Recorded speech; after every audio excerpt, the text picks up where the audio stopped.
لوگ شامل تھے، لیکن وہاں سے مسٹر اور ملا کی ایک تفریق ہو گئی. اس سے پہلے منشی فاضل ہوا کرتا تھا جو BA کے ایکول سمجھا جاتا تھا، اور وہی آدمی دین اور دنیا کا عالم تھا. اس طرح الطاف حسین علی ہو گئے یا اکبر الہ آبادی ہو گئے، تو یہ قوم کے ایک بہترین لوگ تھے. لیکن علی گڑھ کے بعد باقاعدہ ہماری دو طرف ہم نکل گئے کہ جو دینی مدرسے سے نکلے گا وہ ملا ہوگا، اور جو انگلش سکول پڑھے گا یا سرکاری میں جائے گا وہ مسٹر بن جائے گا. مسٹر اور ملا کی جو تفریق ہے وہ بڑھتی اس حد تک چلی گئی. جس طرح بنگٹ صاحب کہتے ہیں کہ سلمان رشدی کی اچھی انگلش کی تعریف کی گئی تو اس پہ بھی اگلا بندہ جبٹ پڑا.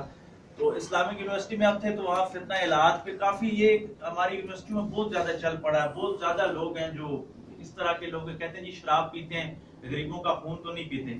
اور اب ہر یونیورسٹی میں، اسلامک یونیورسٹی میں ہاسٹل میں رات کو 3 بجے بج جاتے تھے ہماری بحثیں کرتے ہوئے، ہم واک کرتے اور ان کے ساتھ لگے رہتے تھے.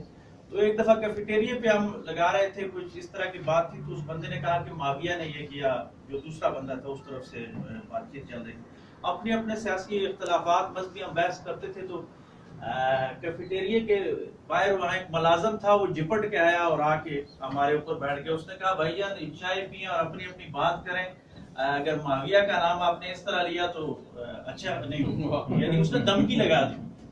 تو اس حد تک ہمارا معاشرہ جا چکا ہے کہ بات کرنے پہ ٹوٹلی، سلمان رشدی کی تو آپ دور کی بات کریں، کسی اندازے سے کسی زاویے سے بھی بات کی جائے تو اختلاف رائے ہم لوگ برداشت کرنے کو تیار نہیں ہے. لیکن اس کے پیچھے وہی بات ہے کہ ہمارا کلمیہ ہے کہ ہماری جو ریاستی مشینری ہے یہ کسی اور کے ہاتھوں میں، نصاب تعلیم کہیں اور بن رہا ہے، تو مقاصد بھی اسی طریقے سے جا رہے ہیں. پھر